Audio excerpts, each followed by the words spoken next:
How do you know when you're in love? Hi Reddit guys, subscribe now, or I will steal your underwear. When all the new wears off, you don't have butterflies every time they call, or text, or you know you're going to see them. You're not getting all giddy about firsts in your relationship. You're no longer both on your best behavior. You can see their faults and let them see yours. You've survived a few disagreements. You're not boning every time you catch some alone time. That isn't mind blowing every single time. And after all that, they're still your favorite person. They still think the sun shines out your ass. You still do things for each other, for the simple joy of making them happy. The absence of the rose-colored glasses of new lust hasn't been replaced with resentment. It has evolved into comfort, stability, and security with that person. Edit. I've been gilded.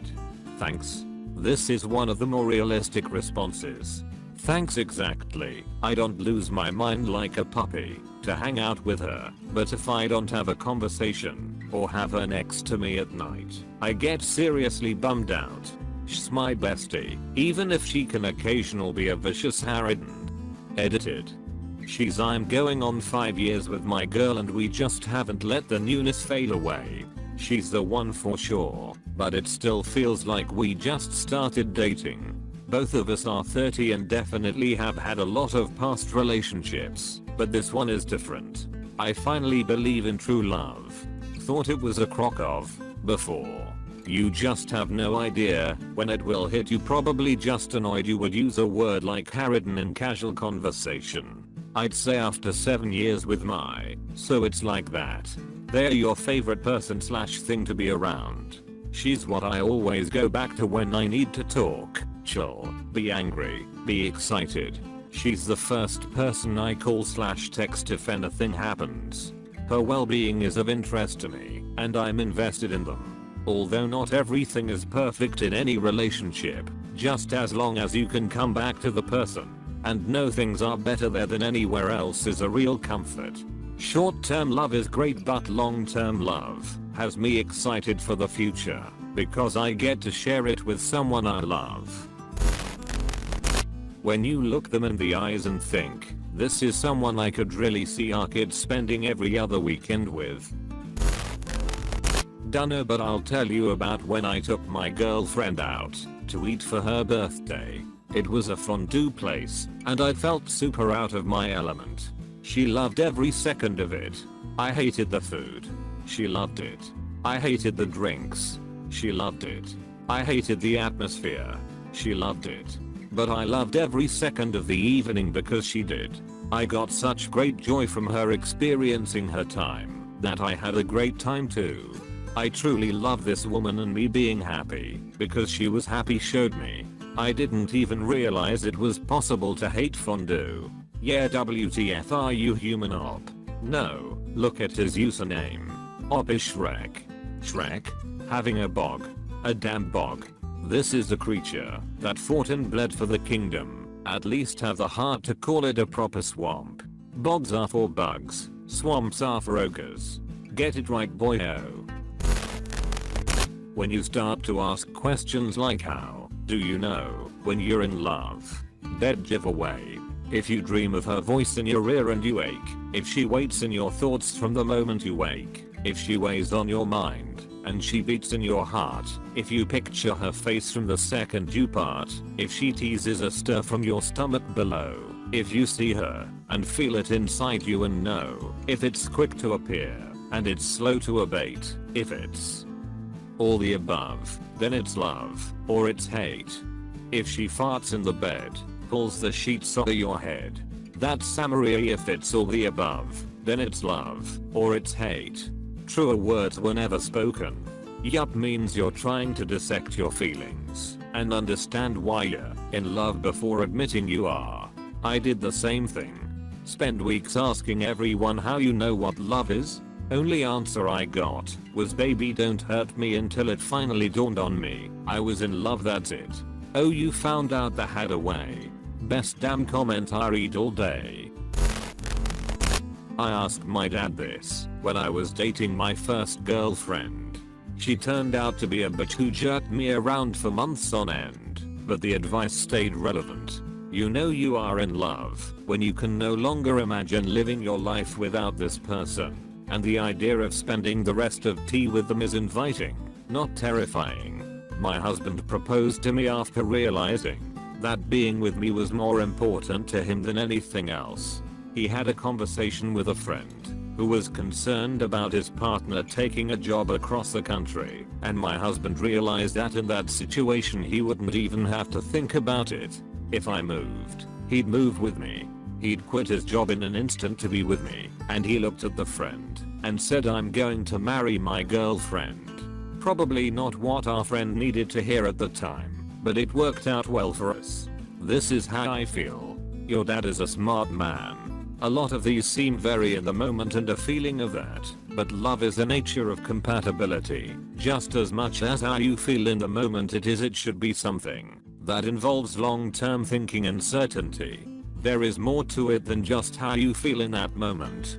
I wish more people thought that way. My son is from divorced parents, and while I think it would have been much worse for them to stay together, I wish divorce wasn't such a common occurrence.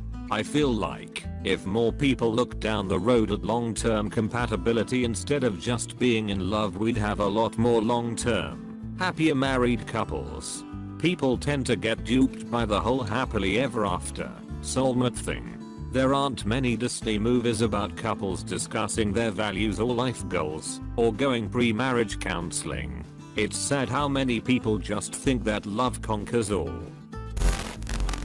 A girl at work asked a bunch of us guys a question like this once. I think the exact question was, "When did you know you were going to marry your wife?" My answer was, "When I realized that my wife is the first woman I've dated that I actually missed when I wasn't with them. That was when I knew I wanted to be with her forever." And then, after about a year of that feeling not changing or going away, I asked her to marry me. Another guy I work with said he saw his wife destroy the fattest loaded burger down her Texas cheese fries, and then gulp down her beer before ordering another. That was his clue. I guess love comes to each of us differently. He saw his wife destroy the fattest loaded burger down her Texas cheese fries, and then gulp down her beer before ordering another hot. Till I'm hot. Another guy I work with said he saw his wife destroy the fattest loaded burger down her Texas cheese fries, and then gulp down her beer before ordering another. That was his clue. I guess love comes to each of us differently. Sigh, that's the dream. But everyone on Reddit complains about us fat girls. We can't have our cake and eat it too. No, you have to be able to do that and have a banging bod/s. That's the man's version of 10-inch dick and a $250k annual salary. Yar'll pass on Ron Jeremy. A lot of these answers describe infatuation. Love, you just kind of know. You're yourself. You don't use one of those facky boyfriend/girlfriend voices when you're completely vulnerable, yet comfortable. I've been married 10 years this coming December. I know how I show love and how my wife shows me love. Forgiveness, respect, compromise. Love is holding her hair when she pukes, not going to bed angry, talking and working through troubles and arguments, no matter how difficult the topic. That is key to waking up happy, not storming off in the middle of an argument. Accepting you're wrong. Undying respect, no matter what. You may be super mad at the other person for something entirely their fault. Never lose respect. Forgiveness. Compromise. Doing things the other person enjoys because they enjoy it, and doing it with a smile on your face. Taking risks together. Accepting there are just some things the other person won't do. Compromise. Forgiveness. Respect. Love is not chemical imbalances or physiological changes in your body. Love is the feeling and joy you get when doing things for the other person. Can you write my wedding vows? I swear to stand by you and hold your hair back when you puke for the rest of my life. My almost husband, 9 more days, promised to keep me warm and kill my spiders, and I knew he was a keeper. So, you know, puke or spiders, it's the little things This is so true. When I met my love I was completely at peace. I didn't get butterflies. I didn't stumble over my words. I was finally able to just flow. Just be. It was such a bizarre experience cause I was always so used to getting caught up in these whirlwind romances, but this was nothing like I'd ever known. I felt such a deep feeling of contentment when I was around him, and I just knew we were going to be together forever after our first conversation. It's so weird, but people were totally right. I didn't have to ask questions about how I felt for the first time ever. I just knew. I didn't really get butterflies when I met and started spending time with the man who would become my husband. At first that concerned me because I had always connected butterflies with love. But then I realized that I always enjoyed spending time with him. He never made me wonder about how he felt about me. I felt secure with him from the beginning. We are best friends. I trust him implicitly. He's my partner in everything, and I love him. See you Reddit guys, and don't forget subscribe now, or I will steal your underwear.